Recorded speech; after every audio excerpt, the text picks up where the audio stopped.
Piraroi hire, Pisaroi hire, action tauti. Tauti ko. Aduna super mayam sila maram boy kanda. Ako na manipur sida. Tansu na ita ba handa lanji guy na ako na apil to kasi team yo. Kaya yung kanda. Madu boy do po amani. Hangwel do po amani na ako yung mga may ko. Aduna manipur da tansu na ita ba pem mama hana lahem ge hai tar gadi.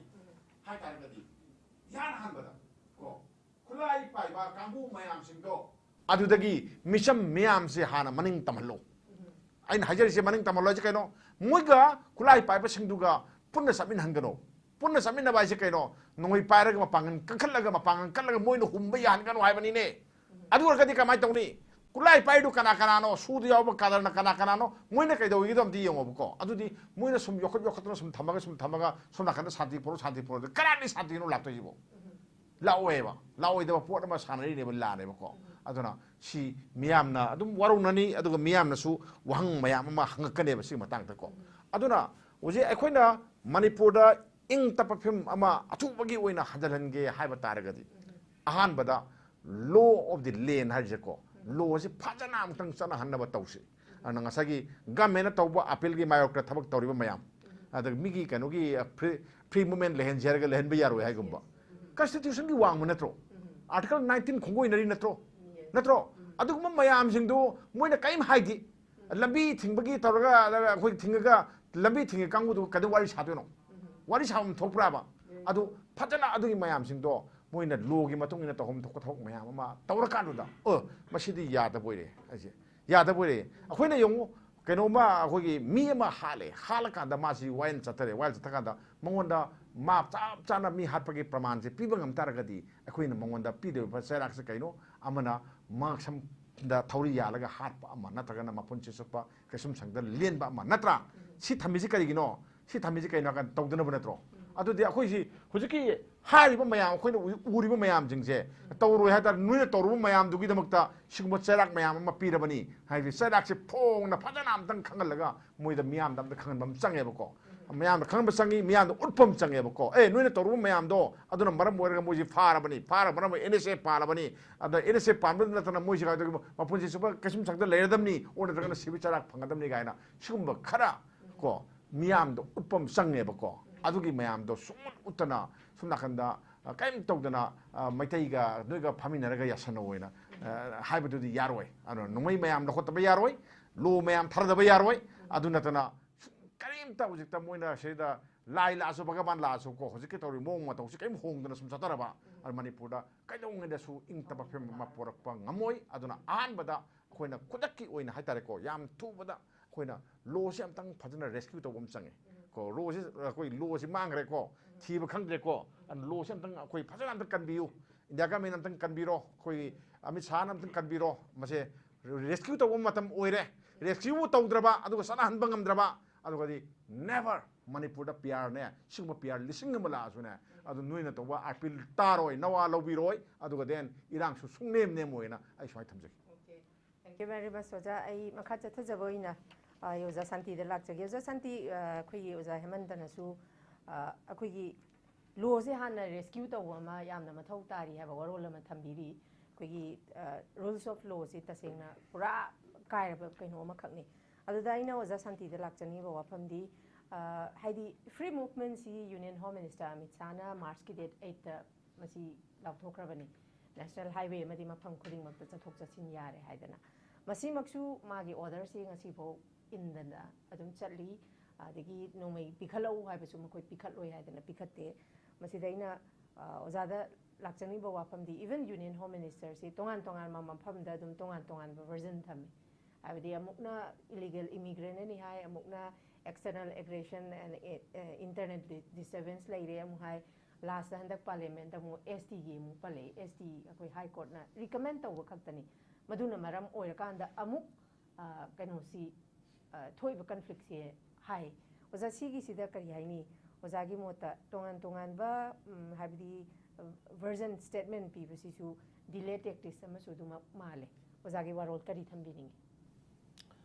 masigi opinion peri se ko opinion different peri se different at different time de peri sinja ado hai sing do mana peri opinion sing do hana piram ke do na te hojiki sini hai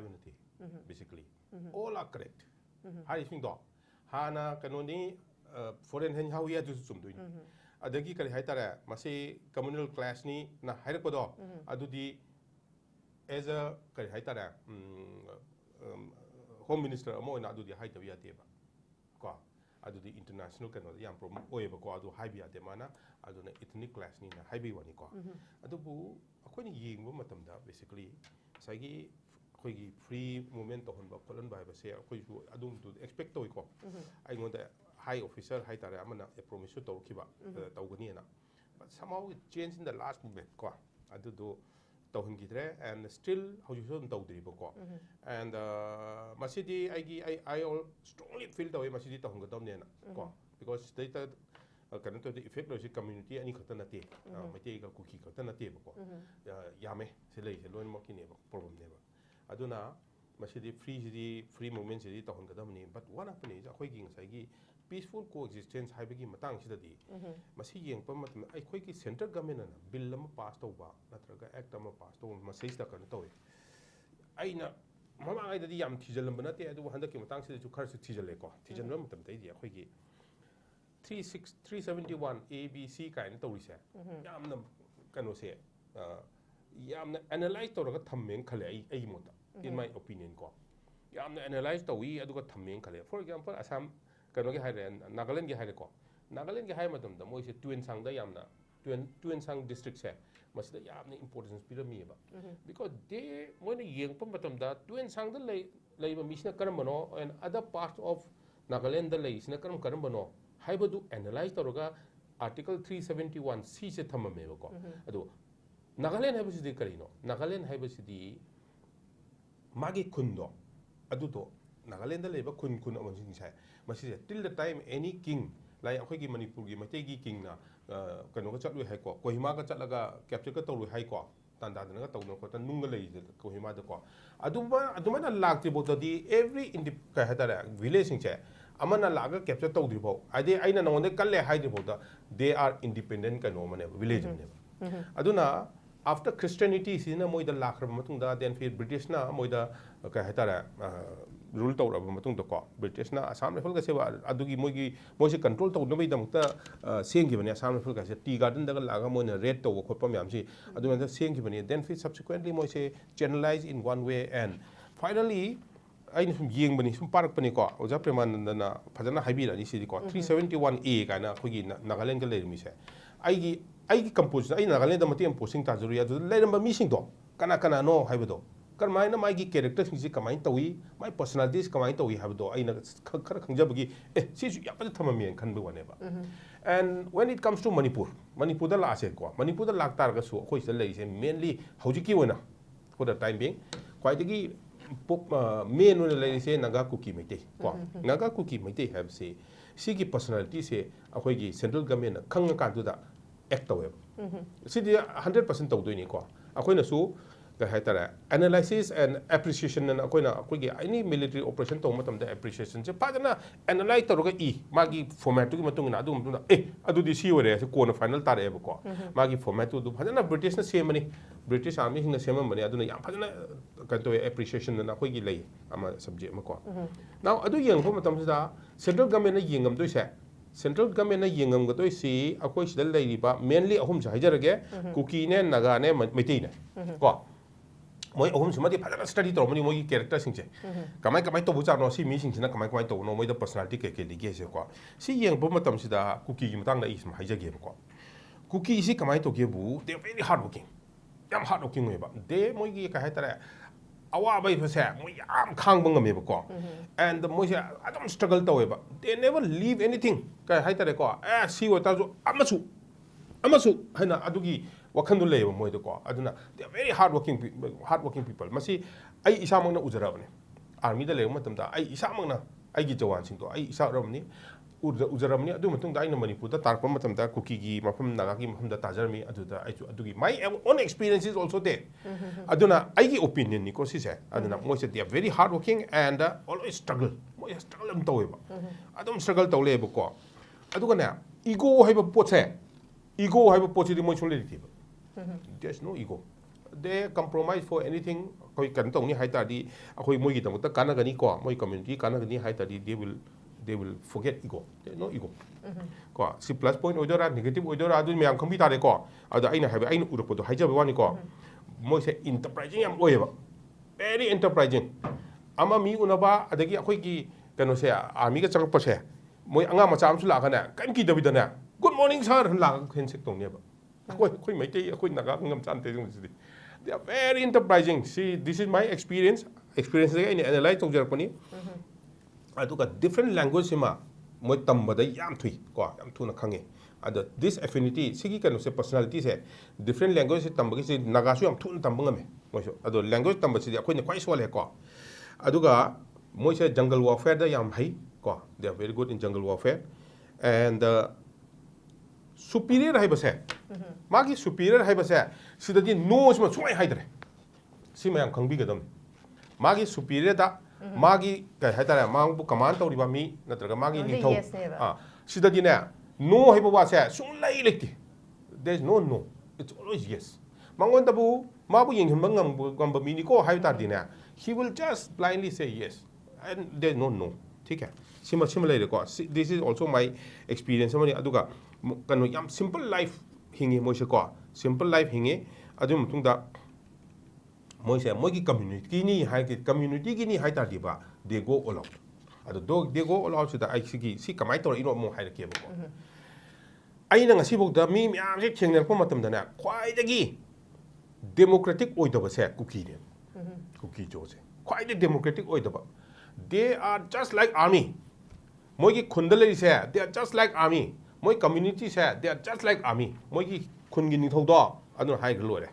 adu moi na form tori ba moi na kano highest decision making body kind of form tori dan ko adu hai gi ba do everyone will follow it ani thau na hai gi ba do follow tong ni adu na democracy hai ba se si moi de like there is no democracy ठीक है my personal experience ni on ground experience ko and they are the biggest enemy of forest ki haitara dina they are the biggest enemy ai na ngasi wok thena panda anyway ai all in that ko matam dana forest se moina chalu base han mai phat thane ba mai thani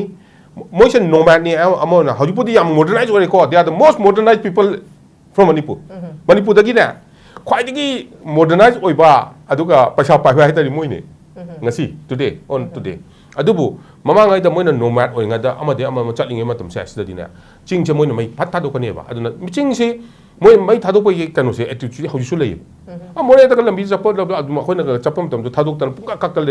ko le mi do kanu adu mai do thadu ka na adu da chujak tha ba khotpa ka me taune ba ko they just burn it they don't care about isme animal hoga pani aayega nahi aayega ko na ising tar kadar khol ka they don't care just burn it for the time being hauji magi tha ba yana ba hingno yana do adu sem no ma do sem he ba ko aduna they are the aina haisini they are the biggest enemy of forest has moi kan de ba aduna ni popi tha ba ko pa da tor isi su ko mass scale da tor isi de kanu du le ta ba ko aduga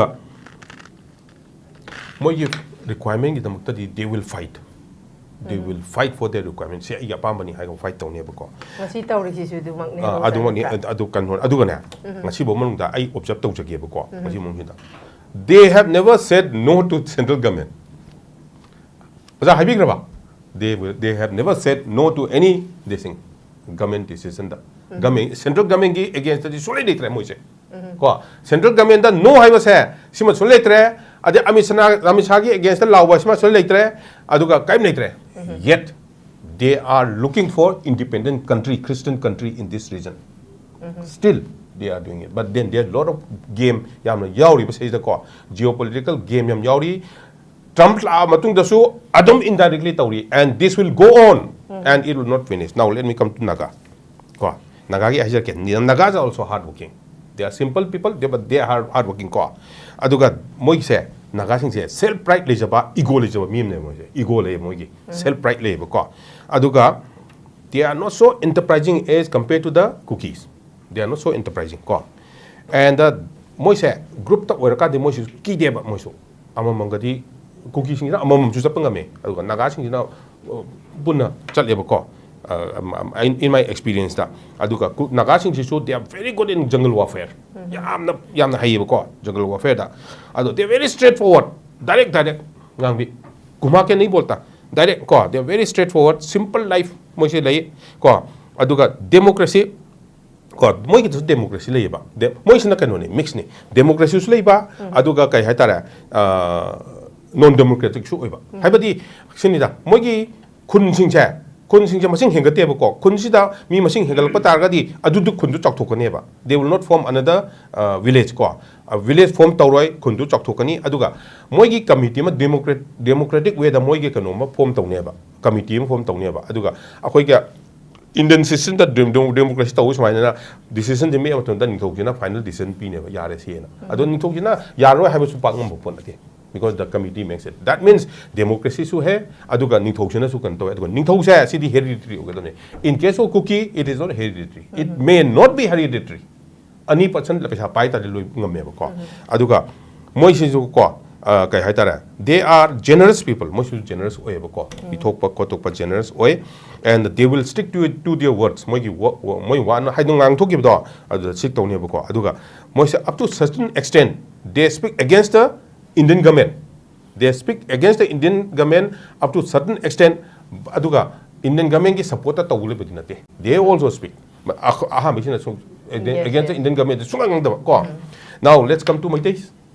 The most important thing which I think that we all must understand Meiteis are generally hardworking. As individual, we are hardworking people. Okay? They have lot of pride and ego.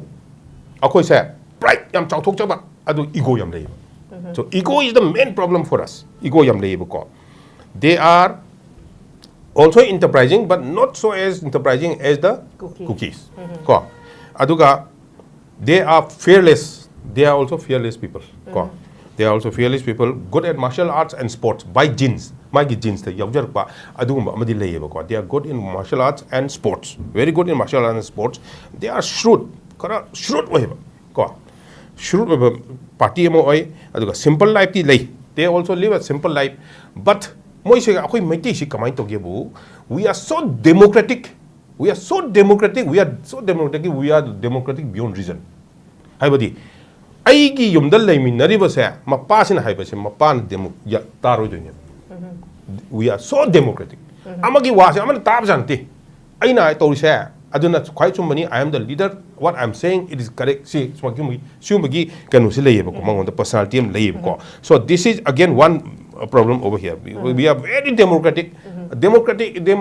phage mi ma se phayeng khale bo de pe ko mi sa sina phai khang khang na adu ta su magi mamana ba sina ai parju patra su ai si di ai manam ni haina thada be gumba le na dum ba magi imung hida sina si thadar si na haina bagi bo chi ma se leitre mana hagi be lore the different opinion ko sa la chani be wapam di hari di comparison with cookie and Meitei lo no si ki me am se hoi si haidi habi thoi be conflict se it's between cookie and Meitei ne adu tak to ni silu sila kanda hoi ado ina lak chani be wapam di habadi akoi gi Meitei si akoi ji yamna we are very egoistic ego mayam oire hai ko aduga akoi se yamna democratic haiba hai oibe heman gi ba amana ngang ba amana tanadaba sigi achauba agoba ama leiba sina ngasigi oiriba sumba conflict sigi factor masu oi hai dana uzana thabini se usasi absolutely adu da nei hodi lakte se sentence ong wa di pa do nang na hangi me question se masa ai sentence hom se hai ga answer taw rane ba ko so now what happen is they are very generous people ko je generous yam ko party am ne ko mingon da kai hai tara mi gi ming su yam chaw ba mingon da pithok pa minung su yam chaw ko party am ne ba ko se ko aduga kai hai ta ko nupi sing se they have very high society they are very high in the society have nupi sing chi ko ya wang da thame aduga village head sim lai tra aduga na I wam ha ge ko understanding about akoi gi history sigi akoi gi some problematic area da ko se wrongly narrated oiragana different side chakhre ko so that is sensitive oya dudi kitang aina hoji hai matam da that will create a different problem dudi no wai sanabam daga leba ko aduga akoi Meitei say we speak against the central government always akoi say always we speak against the central government aduna di akoi ngasai contract ani se yengpo matam da nagai basina amrom da hai ta di balance oiri ba ini ai mot ko moisna amrom da di balance oiri aduga cookie habesiga Meitei habesiga di part se am kenar iba ko na yengpo matam adu bo hojik lai riba kaino sida di conflict sida di khoi gi Meitei ne haidi India lenga ki against the wangang e habesima di oza masi kitang contradictory oiba male habadi India lenga ki against wang ang bangamam laba makoina na koina ai khoi gi waroi sinama pura pangam dradi khoi BJP dagi to e ga habji India lenga ki against oi doine boza sibong amdri boza aina hajabdi sinita aina hajabdi sini we so far akoina prime minister koi manipur da lakwa tam da boycott tawdri amta mayam changna welcome tawdri ko oja chum dong male aina khan bada ngasi woman da prime minister koi manipur da lakwa matam da welcome tawdana welcome prime minister kaina tawdana mayam ga khip tang ko am tawdri ko ai lar mo so ai leitam ni adubu India ga ni mo ko kai gi se manipur da ne ba kangje bungda ko khoi na yam angang nga 1971 adu bai wari male adu da ne ba ko so sigi personality me am sing se sigi ai no je personality me am sing se ba si se pai ba kanu na mo analyze tawe ba analyze taw matam da sigi category sigi strategy si lei adu na sing ba act pass taw da ka lei sing ba rule pass taw lei hai ba se ma se akhoi sida lei ba in connivance with the people who are staying over here who are having the opportunity to draft the bill and make it pass the bill haitare ko adugumba influential oiba myam singina mamangai da holpo matam da yam seng reba and that is why the Meitei se sisna against Indian government da dum chatle ba hujisu till now also aduna kai haitara kanu to matam da adum kanu tawe Indian government ke against the ngang ba then feel aina mu hanga ka do se bi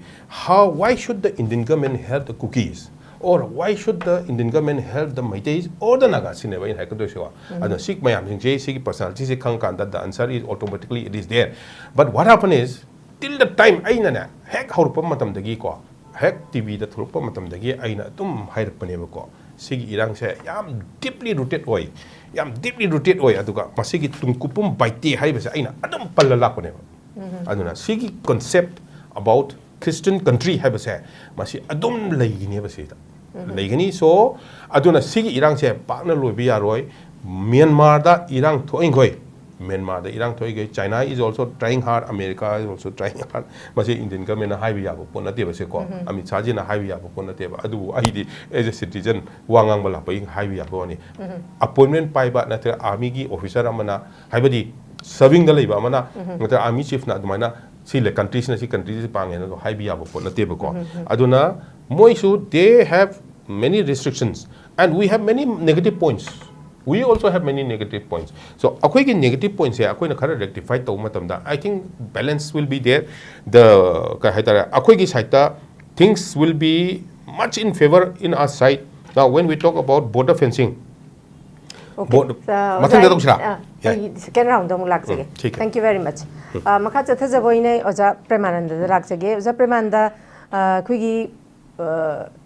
march nipan gi free movement regime free movement ji march nipan da gi yani in hare dumapu hojik se kui India citizen ama oina kuigi mafam khara da changthok changchin yaroi habadi cookie sing leiba mafam da makoigi mafam da Meitei sing changak pa yaroi ka haribisi maksu kuigi oja na pandigiba अखोगी article 19 अजे खोंगाव न बग चमाने हाइबने ओजा सिगी मतंग द अखोगी लाक्चंगनि बवाफम दि हाय अखोगी कुकी न तालिबा मखोगी कैनोसी लेरब्रा कुकी की सेपरेट एडमिनिस्ट्रेशन से लेरब्रा नत्रगन मखोई मसागी लेंगा लेरब्रा का हाबसिसु ओजा प्रेमानंद चिंगन दब ngamde कैगिना हाबे मतमदा हौजिकसी अखोगी पॉलिटिकल सॉल्यूशन सु खोई पुरक ngam gidre aduga military solution अखोई हौजिक प्रेसिडेंट रूल लेरिने ओजा हौजिक पौदा खोई करीम त ngamde मसीमकना करी हाइनी अदुमक बायस लेबा मानबा इंडिया लेंगाकना कुकी द सपोर्ट तौबा मानबगी कैनो ममी सिमा चाउना तारे ना मयामना दुम हाइनदना लेरे ओजा सिगी मतंग जबजागी मोती करी करी ले उंथंग थंबियो हजिकी इंडिया ना मिसे मिखाइ नाय दु मुदे खुना खुना खंगजेद्रे को खंग मानबे वानी ओरमबे ओरमदबे अखोई मतम खर येंबम चंगे बको aduga yam kanadi hojik te hai nare kuki dana khare hena important people le na ko Meitei dana important pp ti ka na ga ni lerang ni ai plan ma soi darin kham ba sum thadu tham de ya phu te bo ko matam ga ngai ri ba khang de ara hoji po che khoi nai na ba changi yam na hai di free movement ga di hoji chu le na free movement ni ke na khoi le je ja sa pe ai kuki lam da to do bu yes Rick story movement di tum la adum sa pai da sa piu me adum do mama ide di mi si be si akhoina kanu da napu da LLM to ma ko da chingam gi nakan da suicide kanu chong da bang ga thai na ha sing du chang ba ya di ka du gi type mi da ku ki na ta ba lam jing di suicide to ba ya ba si na gi room am pi bi ba hai ta re adu yam nungai ba hai ta re si yeng ba da kai gi nungai je no ha kan da akhoi gi India gi constitution da article ma'am yaw loi pandra ga su maru oina akhoi na khangan ningi si article 19 ga 14 ga 21 ga se atai su maru oi ko machina hena maru oi hai ba su leite no article is in island na se article am da tongan leite loi mari samda ma ngak ta ne ba ko na 14 ga 19 ga 21 ga 14 ne 19 ne 21 ina hai ji kana kana 14 jina ko equality before law and equal protection law hai 14 ne lo lak to se adagi ko 19 sidana ko 6 freedom hai dana diamond dan sai tham ma yaw 6 freedom ji loi mari le nei ko ahan ba sina ko gi freedom of speech and expression ko na si taw freedom of speech expression the right to peaceful assembly without arms ba assembly to ba ba assembly to ba ba aduga arms si pai ba da ba aduga me third ta sat khiba really to the peaceful assembly ki part la ko khang di arms ma yam ba di ui ko na ko ma chale ade amana ko gi right to form union hai ba trade union oi bi adu ji cooperative society si yaw re da anoba amendment aduma ade mathang da right to movement throughout the territory India adai da ne bu ji bera lai ji territory India na te ko territory manipur changam dram free movement adu sungami khara lap na aeroplane pai thuoga hoji ki jaga ji pai thuoga mafong gawati or ga de free movement amu yara ni ada ngang harau da gawati pu bi ga ko jeng chelen ba ko jam nungai tra bani da kilometer 30 30 si da khoi si confine to ga thama bani free movement hendo khra bani si lo gi tam da ga wrongful confinement ko wrongful confinement hai di subscribe limit to the nang beyond chat pa yadra akoi si som na si north na south na si adu gi hendo ko chat pa yadra bani wrongful we are in the wrongful confinement ni we are in the hostage situation ya crap am the hostage thamagu mani hijack toroga an sigi position ko lei jadna chai gi free movement throughout the territory India ga tawba the right the mathang the right to settle la ni ko in any part of India la ni adu makhang da last ko gi freedom to take up any profession occupation kind la adu sigi 6 freedom just ki mati maru wai adu reasonable restriction haibam lei ko adu makha da tawba yai adu ne ko inner line permit ka lai je free movement ka tawba ni phan changa di je inner line permit wari boba scheduled caste, scheduled tribe, aduga general public welfare ki damakta reasonable restriction thamba yai ba adu ni ILP ga akoi de yari se adu porma the article 21 sina kaina kana no person shall be deprived of his life and a personal liberty except according to procedure established by law hai se aduna mi amagi life ne personal liberty si mat pa swa de procedure established by law mu la ka da mat ka doi aduna mat pa yai ko na mat li dana mi phari dana phai du procedure established by law ne arrest to gi procedure lady adi mi du ko na death penalty piri adu execute tori hang till de tari si adu ko na procedure established law ne life thok pagi an adu gi article ahum se aina panji se kaino ka si si khoi gi supreme court na IR Coelho against state of Tamil Nadu haina 2007 gi ni just tarama thoina supreme court lauk thari ko this is the golden triangle under the constitution of India hain golden triangle to later na sa ki drug ki kari adna taba sina golden triangle under the constitution of India is ahum tu sat ka da phong kuding da koi manipur na tu na sapil la amu phangal tra 19 mathan cha pa yaro 21 yaw da yaro 21 yaw 14 yaw da yaro ko ahum ji tu na sat lo supreme court hayam atai di khangte ahum si di golden triangle ni su ba yaro any circumstances da hai adu ba koi si da na article 19 gi posima hai kana ti yokatare 21 su yokarni any kata lanthos sala ngai khapa hathok birani ko ngarang nan singka jagi haba latra religion place da sangi haibu du ta yada da ahal manna Meitei di phabam na ojana budi ke nam hai Meitei phabam na ahal na elder na haibu du yar na ha sindu na singka jada na handok chare haba magi rightful claim du ahan gi bevhar si moram da han ga chi chu mawal lok jante ahal ga ngam leti moidi western society moidi highly kai pa ta de an sigi poni na khoi di singka ba phangi drabani na ha singsi sahi lising ama ani gi tradition la padu kuki terrorist kharna moina di thingde moina mark yaw khangde ni pi nga ma thado thingbai wari ne bako ada yam lu bam supreme court na akhoi gi supreme court hai se akhoi case ma mani pu tong ni ba case se supreme court na april gi judgment du hai ri si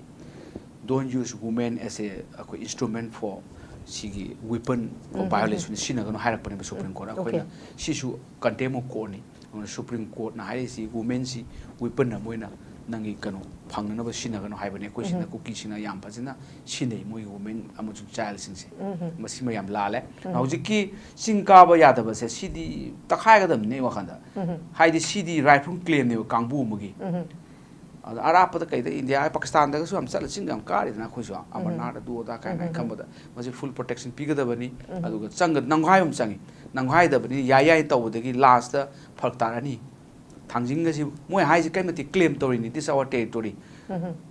without our authorization no one will enter here hai ne se cham lu po ne masi da khoi sum ya ga ta ga di legal recognition ai na khale ga dum phak tarani ba ko adu na khamba da safest way di khoi na ta na hai ja ba military crackdown is only solution ni wari na solution lawe peaceful settlement ka boy manipur da city peaceful na te nongmai gi settlement ta boda bani haide khoi gi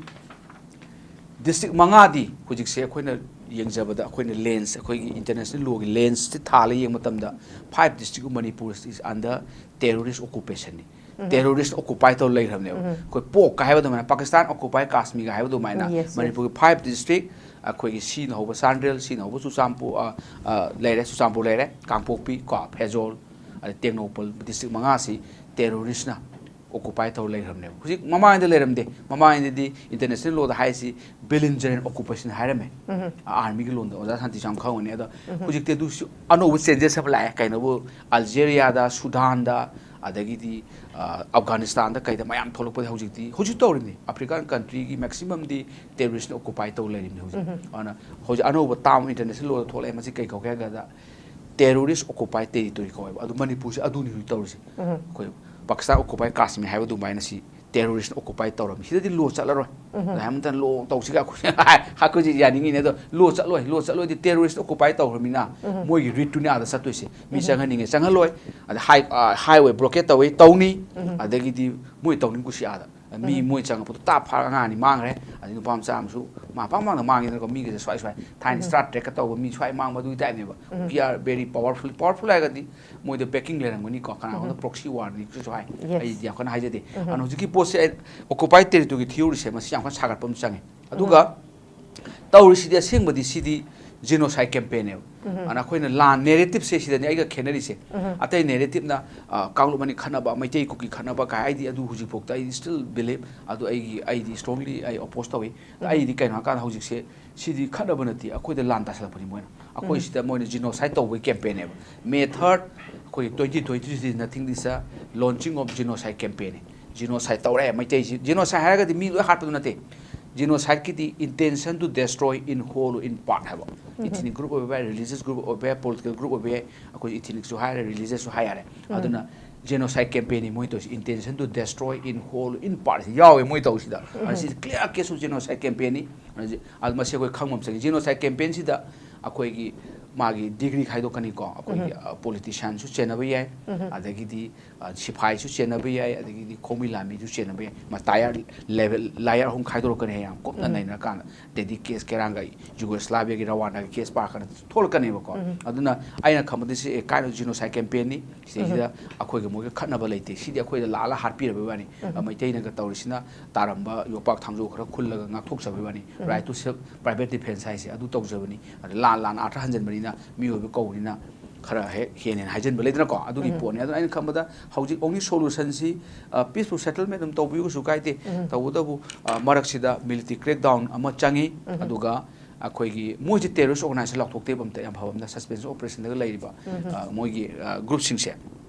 moi ji terrorist organization lok thokte si politics ne law budi lai ba Unlawful Activity Prevention Act 1967 gi akoi gi section 35 ki makha da lok thok ko doi ni gazette notification thok ko doi ne terrorist organization moi di lok thokte lok thok ra su aina haije ningi na terrorist organization haibaga terrorist ek haije khene ba ko law da haije bani ko terrorist organization unless until declared by the ministry in the gazette notification and put under the schedule of the Unlawful Activity Prevention Act ki makha da schedule da hap tre di moi terrorist organization oi di adu di chumme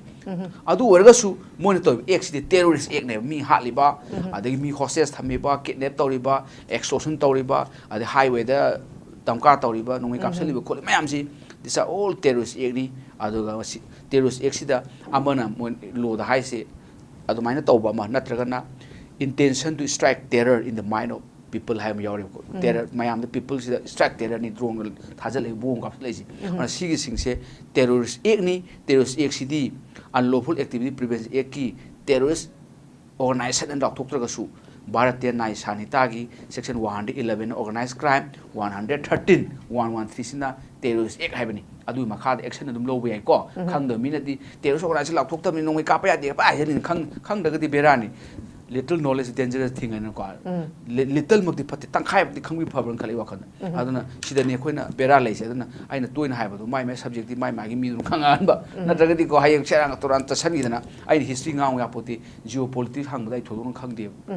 haidi ai subject na te ba khoina para khangbai wani aduna aina khamada military crackdown se only solution ni aduga peaceful coexisting ga ta si peaceful coexisting ga ma phajabalo da ni peaceful ji kam oida ga hanga da manaba thong hai se adu Meitei si ST gum orga kwa moi sa hum ji manaraga di peaceful coexistence leibi sang se akoi ST oi hugda bi khanai ni handa ki main khanari di na akoi ST orama ba khanaroi ST oi da budur khanari ni ST oi da bri na ST oi ga hairi ana khudong ja logri na tro aduna masi ki tholei be irang si ki course na te ko adu sajin na ba course ni mapan gi ni law da ga colorable legislation ka oi mapan ni to ga da ni ai ni kham da method ki sa si di genocide campaign ama tau to re hadra moina lak thok punu ne bako aduna bu naga me am release la mag mathang kai yaw ti sidi po to dum ta ja bane ba ane khamada hausi very clear ni akoi na khwai pha ba si law si chathaba di chumme kodi mak law da tau to ni da last aina hai jai si law the maximum lay law sometimes sleep but they never die sai ma kaw ba yadre law tum mi mani pu am kana tum du kum ba kana da tum mira natang hak tang sum ui ba za la ui du no ana law se hok to kum chang hok to hogal oi ba ko ana law se either akoi gi Amit Shah gi Ministry of Home Affairs gi table da either kul la tum la ribra nataga whether in the Raj Bhavan governing office tum mi bra ja khang to kum changi adu law se komai hogat ka da ge hai si gi su yam lei ko magi lu hogot hanaba nature am leba ko aduga Supreme Court da chat pa court pa judiciary gi thong thilu ba sima su lu hogot hanaba gi method amani adu atop su yam la e hore haijage tabudabu lu hogot lam changi hogot tragati lu ne ta kha ka de sai thare lu military crackdown tore lu singai bana kale lu adu phare lu lo ngakta ni adu everything is in the law adu lu du budi min salai do ni na ko adu hogot lam changi ba we need to tum leba lu hogot han changi adu lu hogot la podi bera la ka do si adu still we believe no mudi lu hogot la kare believe tawi tabudu yam sang hogot tragati Meitei si han su ai na ko yes thank you very much Oza next round dong lak sage ai Oza Hemanta da lak sage Oza Hemanta akoi su pukhatliba topic si miyam na pami ba si akoi gi peaceful settlement si mi pung khuding mang na pami adu karai de kamai lak ka doino hai ba si machine ba phane am na koi strategy me am tongan ba tawre adu ngasi phau ba koi laktri akoi Oza na su dum panbiri aroi ba da law si mikap thohan ba ma thau tari ana Oza na su thambiri ko military crackdown ka tawraga adubu Oza ina lakchani wa phamdi akhoi leiriba akhoi warosin ma purak pangam driba sida ngasagi proxy war na maram oira habadi China gi north east da China gi khut chauni yawi haba maram ma simsu Oza adu da natana mu akhoi Myanmar da ngasagi junta gi problem sima loidri gai di manipur da hojik leiriba conflict si loiroi haba ma sum yam na hainari Oza sigi matang di Oza gi ba moti kari indining Oza am tang thambi akhoi Myanmar da akhoi tuan ba la lup mayam ga military khunda ga kap nei ujiki national issue si tam na sum oire ko oire di America su meng sang ba hore China su dum yawi Russia su dum yoksal lei yaw ga si maset kai ba gi film da adum lei aduna maram oirga akhoi jumdang na leiriba north state da khara adum safa film amma leite habadi yae ba ko aduna maram oira kanglu gerang thoraga akhoi masen harani habadi adu dilale okay adu poto de di sum ai tohning de tom dam tohning de adu ai di tohum thok to pot amane na loi adu indiana adu ma thorang du makti ai torong gane na adu thak da hadara torong gane di khante mam de khoi citizen ni amo citizen mayam je khoi masen hana laga Myanmar da lan to di yeng ni ya ponte ko adu ki concept sima kitang clear oi khro wa le na swai thamne adu sumi irang ama thoi india gi khud yaw ba yaw da ba khoi na haiba khara lui jik matam da national security oibanina ado karichu Myanmar da thoi ba lebak mayam gi akoi bagi mayam lo yauraga sok sangna yumlo nariba India na kari gi yauro duno so yarum gani yaubu ya bagi maram sodum dai duni koi kai haitare khoi Myanmar ga India ga si chatok kasin ji ya gi drabani hojik che ayam ba ya gi drabani loi thing border mayam ji loi mak sil tawri ni khang de hang ni khang de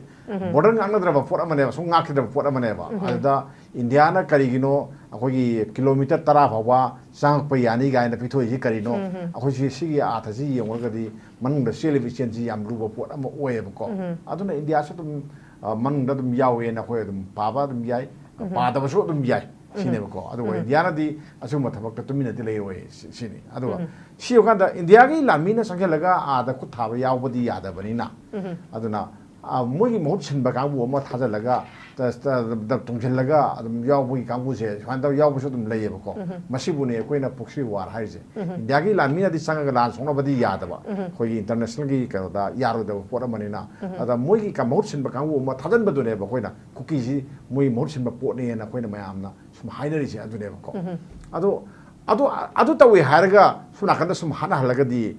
kari kana ge sinida adun kana ba kari no manipur da mai thokpa manipur masa mayam siba India citizen sibani ra khoi masan hana hanba India mung da thokba irang amani ra sagi West Bengal da ngarang han se da asu kalu ki irang am thoi adu di hekta national issue do oi khoi sai da su in thokpana prime minister wa ngang de da suna kan da Mamata Banerjee na ki matang da pan ngang imana tawri ne ba ko state amaga khena po si khoi ji kasin ko ya da le po ni yauro su ya po ma le ba ko ma da ma khalle ba su ba film da wang ga khoi ji India gi ma to wang bo na ta le khoi ngang ga sum bo ne khoi ngang ji khoi khangi khoi citizen ni India gi citizen amani India se khoi leibak ne ko ado khoi India khoi gi leibak oi ri ba state da le ri ba khoi ji bo asu yamna nungai handana hingal li ji kari gi no shine khoi khang mo ngami khoi lu khang ngami kai kai de ba ko lan chahi cha ma sonrak pa chahi tare sonrak pa da mai te su yam war khang ka jani adu kham ngam ba pangal loi le khoi sei da khoi ju khang hi di kai hai de na asi la mi chatra kai do ge chatte na dra mai te mayam ka mang re yong sinpham yong sa gi gari thoba mi mayam ma lambi se de salami ni khoi gi truck mayam ma lo da mini truck mayam lo bu kai chakre mai te sin do lu yom kham tro ma sa gi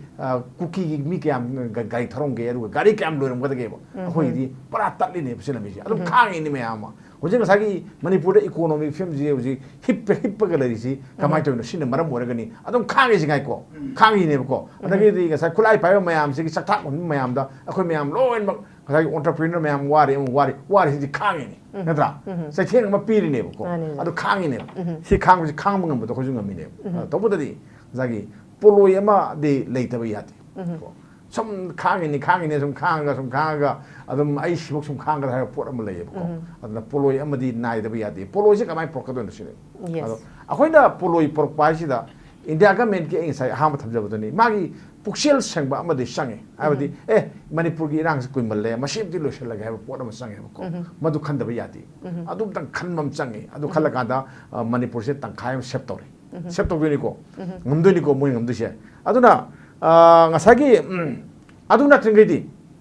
mogi wakhaldu da ngasagi cookie su khare lumne logum to adagi den Myanmar su khare yagum to adagi den mogi legacy ni mogi hata na khana bani saina bani mathanda ingda jarakani ga he khangum to smain sum khalaga oida pata sum ngang lerga matam mangba adu personal rule thamaga miyangi kano sina rights na sum matpagi fam laktar ga di akhoi su adum kamai to gana miyam sina India gi mak to wangang o don ha pot ma adum lakhane ba ko sini aduna hujik akhoi punna tasalaga yengo matamda hujik matam sange sahi ahum phajare ko sahi ahum bo kanglu kirang ama thokpasi loiba khamba nai da bagi mong ma sum lehelaga de kamai to bi ha potune ko hujik somti yeng bio ko mayan pa habe wani hujik kainom tang gung hetong matamda hane film da dum halakani si hono bini se dum halakadoni ko an security su adum masigi si thadok pa ya da pot ama adum oye ko aduna hujik ti khare ingdari ngai sida ngasagi central government si tasembagi di man neutral magi neutrality du nga ga legi da ne ko ma du nga ga legi na khoi khalaga khoi na mayang na pr pang ri kai no ka da manipur da tangdule ta phim ma porak pada ꯑꯩꯈꯣꯏꯒꯤ ꯅꯥꯀꯜ ꯑꯃꯒꯤꯁꯨ ꯃꯣꯏꯅ ꯌꯥꯒꯗꯕ ꯄꯣꯠ ꯑꯃ ꯍꯥꯏꯕꯗꯤ neutral ꯑꯣꯏꯕ body ꯑꯃ ꯂꯥꯛꯄ ꯍꯥꯏꯅ ꯈꯜꯂꯒ ꯂꯥꯛꯏꯅꯦꯕ ꯑꯩꯈꯣꯏ ꯈꯜꯂꯤꯅꯤꯀꯣ ꯑꯗꯨꯅ PR ꯊꯝꯕꯁꯦ ꯑꯩꯈꯣꯏꯅ ꯑꯃꯔꯣꯝꯗ ꯍꯔꯥꯎꯕꯁꯨ ꯑꯗꯨꯝ ꯂꯩꯈꯤꯕꯀꯣ ꯀꯩꯒꯤꯅꯣ ꯍꯥꯏꯔꯀꯥꯟꯗ ꯑꯣ ꯃꯅꯤꯄꯨꯔꯒꯤ ꯏꯔꯥꯡꯁꯦ ꯁꯦꯟꯇꯔꯅ ꯍꯟꯗꯛꯇꯤ ꯂꯣꯏꯁꯤꯟꯒꯦꯅ ꯂꯧꯔ ꯃꯥꯜꯂꯦ ꯀꯥꯏ ꯈꯜꯂꯦꯕꯀꯣ ꯑꯗꯨꯒ ꯈꯜꯂꯨꯔꯒ ꯍꯧꯖꯤꯛꯅ ꯂꯣꯏꯁꯤꯟꯕꯒꯤ ꯋꯥꯁꯦ ꯁꯨꯝ ꯂꯩꯇꯕꯩ ꯋꯥꯅꯤꯗ ꯍꯥꯟꯅꯒꯤ ꯒꯃꯦꯟꯇꯨꯅ ꯍꯦꯟꯅ ꯐꯔꯛꯄꯩ ꯋꯥꯅꯤꯗ ꯍꯥꯟꯅꯒꯤ ꯒꯃꯦꯟꯇꯨꯅ ꯍꯦꯟꯅ ꯐꯩꯌꯦꯕꯀꯣ ꯈꯔꯗꯁꯨ ꯋꯥꯔꯤ ꯁꯥꯕ ꯍꯧꯅꯕ ꯃꯤ ꯊꯥꯔ ꯍꯣꯠꯅꯔꯝꯃꯤꯗꯅ ꯑꯗꯣ ꯍꯧꯖꯤꯛꯅ ꯀꯔꯤꯝ ꯎꯗꯦꯕ ꯆꯨꯞ ꯂꯨꯞꯄ ꯂꯩꯌꯦꯕꯀꯣ ꯁꯤ ꯅꯨꯡꯉꯥꯏꯇꯦꯕꯀꯣ ꯑꯗꯨꯅ ꯍꯧꯖꯤꯛꯁꯤ ꯇꯁꯦꯡꯅ ꯍꯥꯏꯔꯕꯗ ꯋꯥꯔꯤ ꯁꯥꯟꯅꯕ ꯅꯠꯇꯅ ꯄꯥꯝꯕꯩ ꯁꯨꯡꯂꯩ ꯂꯩꯇꯦ ꯋꯥꯔꯤ ꯁꯥꯟꯅꯒꯗꯕꯅꯤ ꯑꯗꯨꯒ ꯗꯦꯟ ꯊꯃꯣꯏꯒꯤ ꯑꯣꯏꯕ ꯃꯔꯤ ꯑꯃ ꯁꯥꯒꯠꯄ ꯑꯃ ꯆꯪꯉꯤ sini ko ada thamoi gi mari ama sagat pa wari sana ba haibu sida ngasai haidu ni ko nungoi pai mayam na control tor kanda nang sidagi na haibi yaroi sidagi na nang pakum piram bi yaroi akoi la khana gadam ni hayu akoi na haibu wari na roi bo gadabani akoi ga wari sadagi di wari sun proper yaroi na suna kanda nungoi namaga nungoi pasalaga tawler ga kanai wari logdu no sini kana na agreement soi tong do no sini yes sini ko laisia indaga me na nakal ani ki understanding ma pami inaba pami ko irang amon thola roi lambi free oina sal lagani ga je akoi cookie mai kai dagi akoi kana den Meitei gi mai kai dagi su samane akoi na khali je akoi lambi si national highway tu khta khalang mane ba ko Meitei su lakum akoi gi cookie su tabak na lakum ya pidu ni samana pim de dro adu potu ne ba ko adu gi su akoi sangor damni akoi di independent oir damni separate oir damni gaina moina akoi gi pano da loba pa aduga suna kan da ministry na akoi di tongan tara bani na akoi di moi suna kan da sang ba yadre akoi di awa na kham thenge aduna akoi gi laing sang lekhat pi oina tumina suna kan channel ma cheli ni amana cheli ni somdana wakai ngangi ne ko sine ba moi tawri sinde ana moi mai thong ya ba lela se akoi Meitei na khang da badi na te loi khange ba ado kamai tong na thengna ga da ge ba posi akoi thengna mi na ba posi ka wat pai na ujei ba ko aduna wari sana ba gi tangai phadab lai wari sana bada central government na mai da le pase neutrality je moi na ngak ba targadi yaw do phai ai di moi party oi wai me hoi party oi na moi hok to mai ke hok wari sa jai ko noi na neutrality ngak te noi ju dum noi to so sa me am tong nge ko si mai hai ninge aduna kwai da gi phabadi khoi gi laimin narak pani akhoi chaumin narak pani ko manipur gi laimai sida manipur se akhoi pon makine na khallaga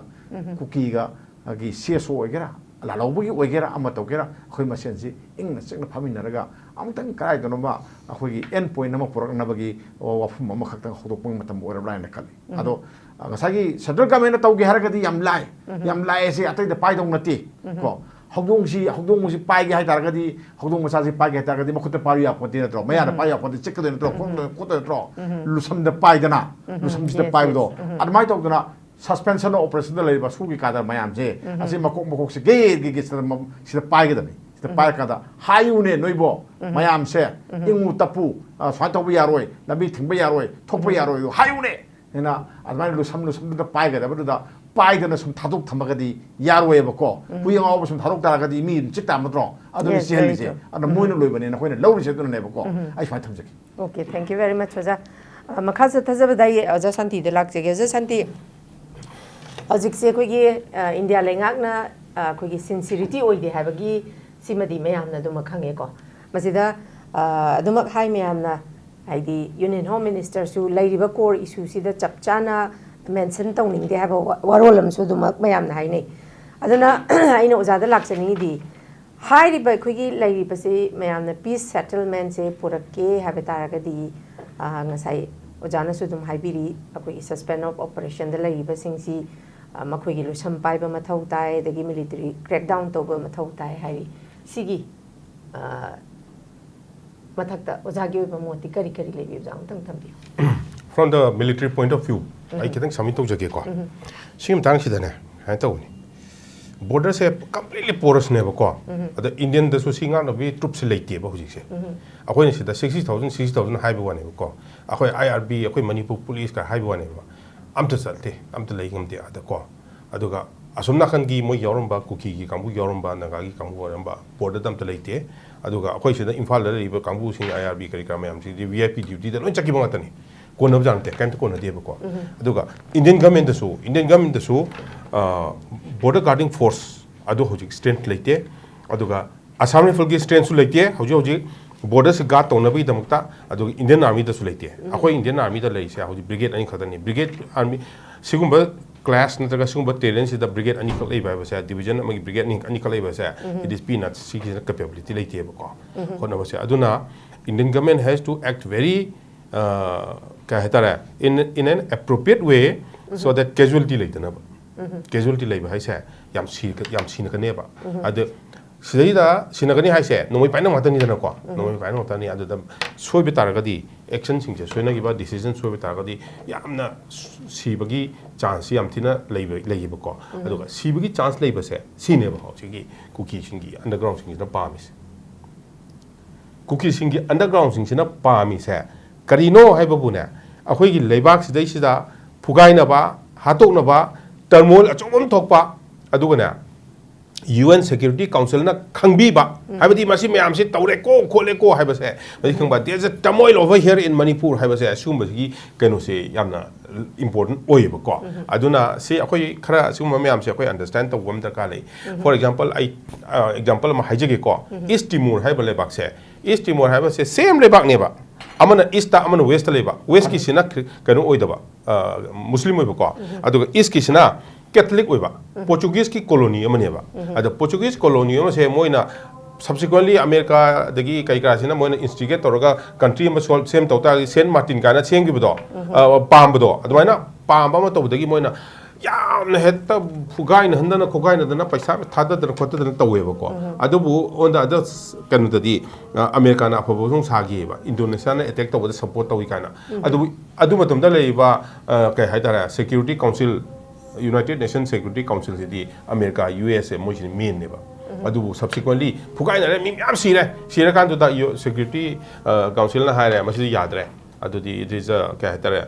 justice has to be done hire to kanota in the same way, what the cookies are doing, she got chamanana tauraga, this Timor have a lebaks the same giver. The Maitoraga. After a very long fight, Kantor matung the same gear. The Mogi plus point in a kainobu, Moise see the exposed however. ID Magi all surrounding tree site na pura sea so lay anywhere in the world without any problem. Markamaki western portion do adu khaktan kano Muslim population o have one ko. Adu but dream yama chow lebanina Indiana so act over matamda. Toriba Bangladesh ki problem, then Myanmar the Toiba problem, the Toriba problem, a lot of funds. Christian funds sang iba mayam simyam si tong the Indiana so yam balance to daka lay adu ka sai na haiba three personalities sing do akoi gi personality ahum jo do adu do akoi gi weak point se kai kai no adu khangbam daka lay kan je in kan ba ko aduga one more thing is sigi problems hai geopolitical problems hai sidi adum laihini suna kan pramada tau dinga lusen parmagi pisi loidi bo adum laihini ba. Now, another 4 years, Trump na chakra matunda atopa amal lapama tamda then equation ado no mu change torpo ko adu sidel lei sidel hauju lei se then sathira mu yai ko kai gin hobu 3rd May 2023 da foreign kanu yam le me ba foreign reporters yam le me ba churchanpur da ko adu moidi hauji oja kanu na hai gi bido oja kari Premananda na hai gi bido sidi bahana gi wane ba SC da panchan wane ba kan to na khoi independent country tarani adu na khoi rally chali ni ha ya roi dana adu na kaino ma semaga mogi hakji very well planned the media da phongdong na do moi na phajan sen gre ba ko so that is adu mogi struggle ne ba moi so struggle to ne ba akoi ki struggle am to buta ya ba ada akoi ki struggle to ge ha ta di akoi chi landlock am oi ko hauji highway bi no hain gi discuss to ge ni kilometer somda kun somna kan ni pu somna center lei rei ni ko lei ni ba ko ja we have no protection at all there is just no protection adu ka ngasi ki kanu se si si akoi hana di ST oi ba tar ga di scheduled tribe na oi ba tar ga di akoi manable won le gani khaju khana moi adu Nagaland molon na phajana kan to ma ga akoi se phajana le minar ma ya bane ba adu bu ngasai gi se akoi oi da bani na there was lot of kai haitara commotions and the emotions haitara ko adu am na different lei hi bani na si to na ko si to na problem oi ba and hojik so ai gi community mo so ai Meitei community so gyan ta da yam yaw ri ba ko gyan ta da yam se if anybody wants to prove me wrong I'll be very happy haibadi ST oi da na 15 lakhs hai 15 lakhs hai akoi gi 1.5 billion population da 15 lakh koi Meitei si akoi na phajana सिगी status लेगा अखोई protect तौने है सिगी से अहोंदा कानून proof तौ बिबतार का दी आई be very happy को अदुगा आइन हाइजगदबदी ngasi इचा इशू सिंग नोगी फ्यूचर की तरफ ने आइन ngasi ngang ise ko ain ngang ise nogi future ki tamktani aduga nogi future di we have to struggle for our existence cookies are fighting for this existence ni moi struggle tawni ne moi apam do tawni ne ai gi struggle di ai gi icha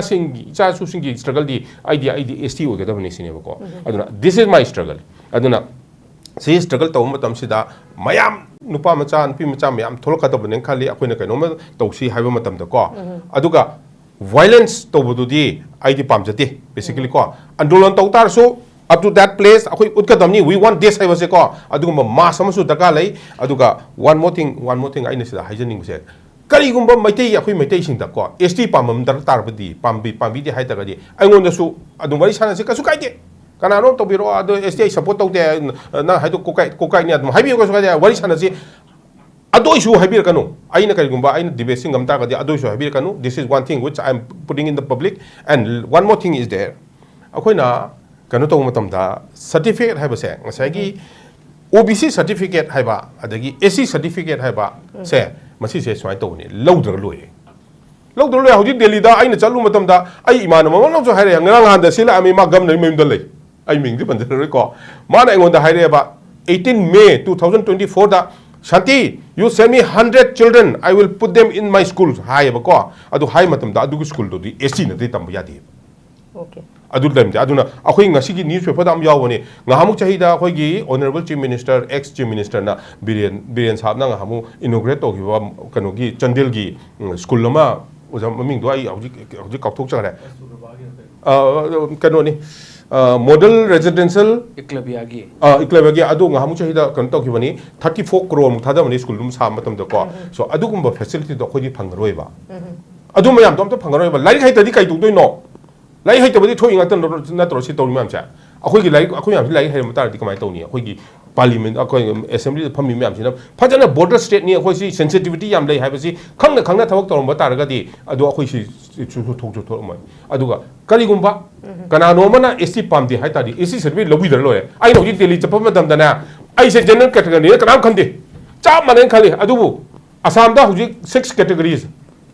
6 community huji oigidore ST oigidore ko oja ko si oigidoi se moina akhoi degi thatin hemba nga tani saikya ga si yam advance hoye ba khoi degi saikya ga hai kambu se yam advance hoye ba saikya himself who is there shouting in the parliament he himself is going to be ST thereafter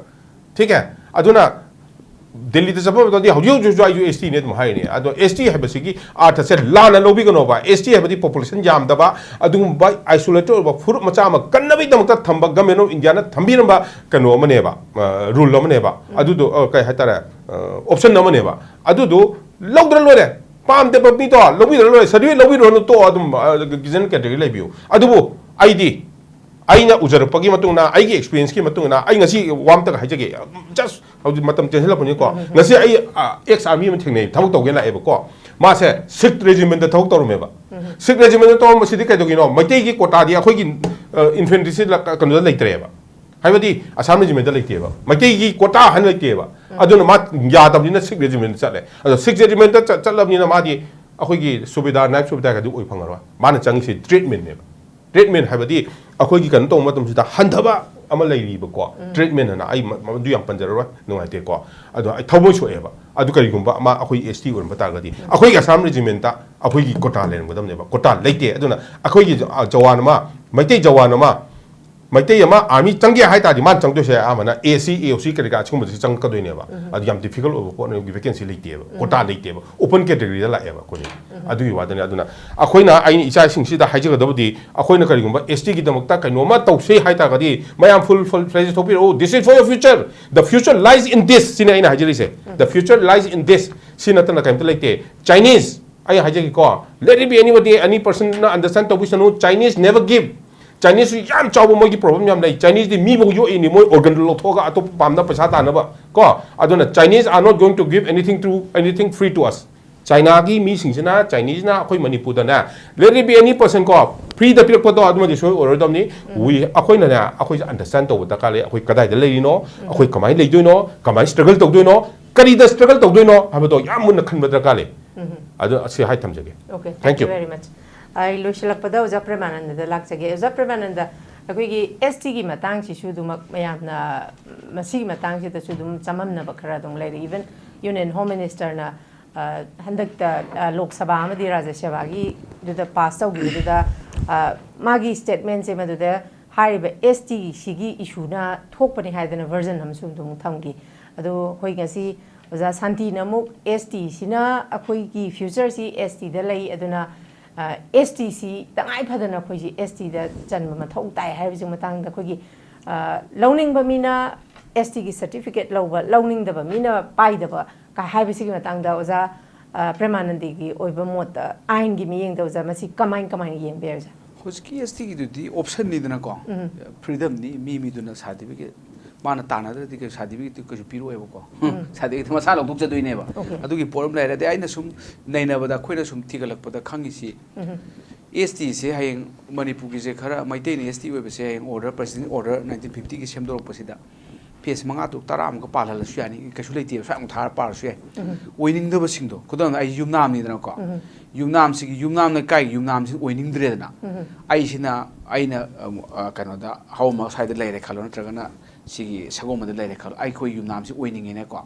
yumnam only in that area notice to su ai ko si am phajabani ko yumnam loi ba ST oini hai leite si area se leiba imphal gi si kilometer tagi imphal gi 0 mile tagi si chalaga leiba si yumnam ko ni ST har su ai ko si am kupe state khara tawri adu area du natraga di ST logda ba adagi beyond sakhiba du group tu na ST oi da ba ga leiri ko SC ju samane an adu gi port amina su kupna paraga di yai yauning da yumna khai da adum exclude to ba ko Meitei loina ST oi ne leiti Meitei marakta yauning da ba X Y yumnak leidana ko adu singdu exclude tor mo su ba oda de ka sangani thopadi kupthara ni amna admai lor su yai adu yumnak marak tu amuk su pam da bodo adu sum lok thom yai hujiki area da kholaga khagem pali gi yumnak khampi yumnak matiem tai ko moi do haiban te khudam gi wani sigi duna atei di oiba moi di oining de moi du di excluding that list thok yai ba ko amaina aina sum wari gi wani amaina taw ba ya ba gi possibility yam lei adu ga akoina khandu se India da pakai chai bana kana roi India constitution chai ba Manipur major gi putho ngang man adu su daka ni adu magna ti solution puroi ba ko solution di hakoi existing legal framework se stei da koi khudong sab lobum change ba ko pizeri ni ST ji America da gi pek tu na ti mi constitution yaw jo po ne existing legal mechanism ne ba ko si khoi sina ba chumran khale adu ga atopa alternative umta leiti Constitution je khoi polak de para na ju pari na nuti pa le ade Supreme Court case khoi tumba chaba khak thagi pajeri an hauji phok ta atopa mechanism amta leiti khoi Meitei protection tawna bagi only ST only solution ni atopa mechanism leiti man me wani leiti an man da min haiba thaja birunu an khoi constitution je khoi polak pote na te lo tabuk pati par na sum pa le na constitution mechanism yaw ST is only solution ni haidi Meitei si yam de 15 lakh kuma kyom oirong gane ba ko an si di India gi population ni yeng mada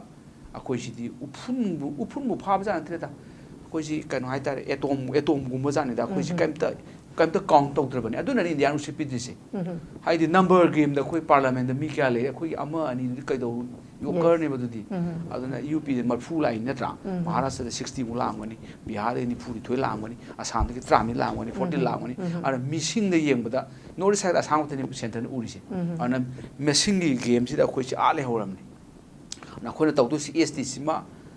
masida kaigino khangde divided opinion lai se ai angak pani akoi si khudong saba ma lauraga hingbagi survival sida mama hingami du sum khara torom be wani ba hoji singa mina IS nung gasi yam handara ne hoji ko yam na genius so be aphaw wangang ga khala kadra OB se kai da khar injil be wani ba ko thodona phangdong mande khala ga sum ko reverse discrimination na thor ko de lo da reverse discrimination akoi minai ko doni khala ga khang da ni pa nga ni koi mai pai pu du ram thor mi thor akoi ju ya akoi ju khangi ne de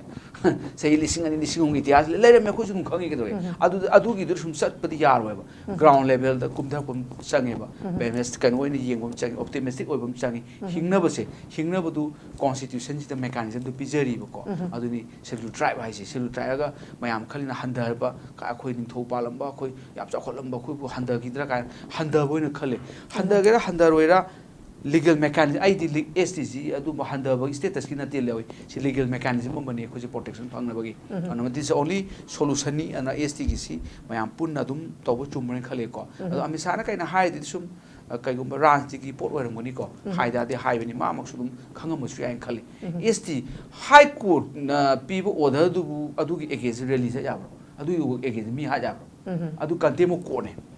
high court na piba ngasi bokta ko na people ruling gi against really the sati India amakak sakhi ko kanya kada khoi gi Sadar Sarovar project Madhya Pradesh ki Arundhati ro he Medabar ka he tawra ko Supreme Court na Namada Bachao andolan gi case ma taw ki ba ko my height si 98 tagi 110 meter wang khalu han tawba adu rai pi be damakta adu against Supreme Court mamang de release ale moina Supreme Court na kai no release ya bro akhoi di mi gi right am to thugai bana de judiciary di right si protect tawri ni interpret tawri ni adu ni high court tawri do interpret tawri ni noina khoi ma release ya bra loi power Arundhati ro Medabar ka nu ma symbolic imprisonment in 24 hours in jail 2,000 rupees fine who was so high loss above you nang booker price igera kari ige my goal is small things ke booker price phagidra nang damadam phau ta ga su nang logi mathak leiti you cannot challenge authority of court na atawri ne aseng badi all cookie a Contempt court ne du numita ngasi wo action law disi angak pani they are contempting court contempt is criminal contempt ko tawri se ana adu ga si akoi aduna ami sana do hai do koi su khatak nungai te appeal chap ya idna high court appeal chalo na every party to Supreme Court hojiti tawri na case ma ko appeal chat le ba da adu aina haini da maina legal procedure sinabi ga dabani adu Meitei kancha ga di adu ga Meitei kancha ga hojiki je ST is only mechanism available under the present legal system. Akoina constitution thoga adu hakko dabni adu di process of sang akoina amend to inkhat pati ngamu EU piding khalak pati palong on gi ne constitution do akoina inkhalak pati loan gi kyang wa gi yengu adagi di state hood phom kyang wa gi awa ba ngakte ne koi thele India na akoina talu demand si moina demand ni lo de noise ni lo akoina law ko sia lang te ka kana da na kong sai noise ni lo demand legitimate demand lo de ana khoi uji khoi legitimate demand ST di kai na te ko khoi government bu recommendation tawraba adum khudak to on gan India kai mang de be mi li sing trang ka ST apsam kai do kai na ti moi di pi ra ge hai ni taw bu bu akoina hida hai bam na Meitei ne ST talaga atopo group amanda yet pi right leti ko sima khangbi ko lu dai bu ni ko Indigenous people right ko UN gi akoi gi 2007 gi declaration pabiu adagi di ILO ki convention power du high bani group amana is Indigenous people ni is ST ni haise it should be asserted by the group themselves high bani group to high never is nang ST or group na wayen ja poti group to high jaga tabani this is our asserting our own right ni masi atoba group amtana nang obeya de moina high do adu mang ya tabani ko kin obeya ro haise obeya ro high bu su ain de ya de si lu de yaw je bani si moina clear oi tare adu high na phuda ko oi ge ha bani this akhoi right akhoi assert to go tabani amana hujiki do mosi terrorist ni haiba sima yam kana khoi masi movement am changi root out akhoi gi terrorist muthala ji ga haiba kai na ka da akhoi gi maoist ka naxalite ka modi lal atang ga hai masi ji muthatna ba tawri modi surrender tawti wari saba yati ami sana wari sara hai ram na hoi sa ji haiba du yade bokti surrender taw aduga nangi surrender rehabilitation package nu case mayam piri bu ko adu law aduga nangdi wari di swa saroi hai amai to na khu su wari saba si handok pachumi wari saba kanda kano du di kai di ko civil society kangu du wari saba ko adu kai adu kai solution puro edu ko saba di kai no moina control to di ko kilam si di suspension operation labor terrorist mayam no control to ebo ko adu na civil society wari sa kai puro ebo ko anu sa do wari di moini adu ma ko na khangbi tare adu ga akoi gi India gi su zero tolerance against terrorism in labor nebo ko akoi gi BJP ki sumagi kanoni election manifesto ni adu da akoi na moji terrorist nya kan injilaga di once moina terrorist ni loga di ko yam tu takthar kani adagi di Jammu and Kashmir tu takthari dena ko an sumaina takthar mam changi adu yaraga di akoi na war crime tribunal ko amal lingbi di phani istimu ga tawba Cambodia tawba Yugoslavia tawba Rwanda tawba do maina akoi su war crime tribunal ma lingaga di ko war crime se na ki genocide tawkipa crimes against humanity tawkipa war crime tawkipa sing loina punishment phangani ko this is our proposal hakoi di hen proposal to changi natraga di law bu baile tawba mi sing si law gi matung dandi pi ga dabane ko dandi du pi de wari ni nga sai da dum lai last ta akoi si peaceful coexistence na ha ga di manaba himina se akoi haji bu manabam changro himina se akoi ha ga chakhot pa bi du ga handaba awang bajati ani bajati ni yar akoi loi ba ST orgadi kaya phajadoi no thabun mo chominare adi sak pu saminare akoi myam ji manaba khunai ji peaceful coexistence has only realized when we are all ST already oine ha ko adugi potaga kharasu phana khanba phaida aduna khoi gi itihas lei akoi ipai pu thambira mi kam lite khoji itihas ngai ngai hore itihas ngai hore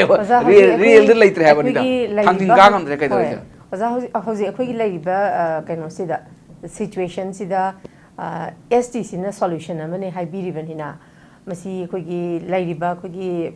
representative singna yaragadi dum yani haridana ko government report ma thaba yam changi ST se mathna piru eba report ani thada yaroi ko latest akogi kare bo modo itino kari adu thada yaroi aduga socio economic amaga report ni thane ko ituna ga report amaga ani di thaba da akogi ne government thawa yaw do mi gi na ST oina ba government takhai bi ne ba sama to loi takhai sikim takhai loi takhai kan another president akogi ne government subsa praja no takhai le yaroi unless the government takhai da ga di cabinet ne rai lo ka thada ga di na hujik si akoi na thaba yaroi government thada do report si ek thaba da manipur government si ola lo hai matam mi sintranga laktranga ola ngoro ngang da bill no pass over ko ne president rule lenga se di governor na thara yare and how su good opportunity ni good opportunity best opportunity khoiram bani khangde ko governor si yana ba phasana haijera ba mi ram reasonable budget me ni adar man yaraga di oi hobu ye ana adugi solution adu su solution adu ko gi representative sing si deny tawraga lairabani na civil society organization ado people mandate tagi di ya devja asi kano government report thada yaro ye huju government ni PR is government PR is government makhalang center na direct rule tawi haibani ana PR marak sida ko injil laga aku ithinaga pi report tu mane latest socio economic report tu thabi ro governor haraga mana thagro na to thaga di dum quite shortest ne hujik na quite governor living na government ko pham khanani cabinet ong pham ni ko pham ni pham quite shortest I come to right time. I di hadak EST ki kongjang je lep ki basi I di masi lan ban khale. She did lep with only. Apaba thabak the lep di kana te. Now or never I do ding. Ki le ba khoi sei da. Khoi de ki mi. Ki le ai chak cha ja ge ba ki le le. Ai haija ba do akhoi de EST tam ba da kana go bam tani yet pi right le te ko. Mi do tan ja ga do ne. Adu akhoi na khang mum chang ha ba. Okay. Thank you very much yam ngai je. Kuigi ngasigi pukachari ba topic asida tongan ba panelist ahumna masam sagi ba warol kayama thamiduna pukachari ba topic asibu mapung fahan bi bagidamakta hanna kuigi oja premananda oja santi amadi kuigi oja hemanta di kitang ngana chatkre masigi damakta mayam ngakpi gani loishilapada thamjani mo wafam di hojik lairiba kuigi ngasi pukachari ba kuigi topic sisu peaceful settlement ensuring safeguard hariba अखोगी तंगदु लेताबा मलाकपदा तंगाई Fadna अखोगी लाइरिबा फिबम सिदा अखोजी ST सी यामना मरु ओय हाबा थंबिरी even अखोगी ओजा प्रेमानंदा अखोगी ओजा शांतिना मसिदा ST मतानबा मतमदा अखोगी कनागुम्बा अमतना मसिगी मायुक्ता लाक चटपसु यादे हाबा वारोलसु ओजा प्रेमानंदना थंबिरी मदुमकना हजिक लाइरिबा सिदी ख्वाइदगी easiest way president rule लाइरिंगाइदा ताना होबसिना ख्वाइदगी अराइबा पाम्बई अमा खकनी हाबनिना मसीसु कोई मियेंग ताबिरबा ख्वाइ पुनमकसु मसी अवेयर ओबिरगा लोइना ना अखोगी लेबा की रिप्रेजेंटेटिव ओरिबा सिंगसिनासु अखोगी लाइरिबा हजिक तंगदु लेतादबा फिबम सिमगी सॉल्यूशन से अखोगी ST ना ओइबनिना मसीगी सोमतंग मयाम अखोई खनाबिरगा अथुब मतमदा अखोगी सॉल्यूशन ओरिबा ST सिदा अखोई खोंजन जंक्शन बसी तंगाई फदना यामना चुमी हाबा वाफम जे थमजबगा लोइना Masih guna di ming tabiru khwai punam ki mafum dagi kainana wa yathang ni jari till then take care stay safe and good night.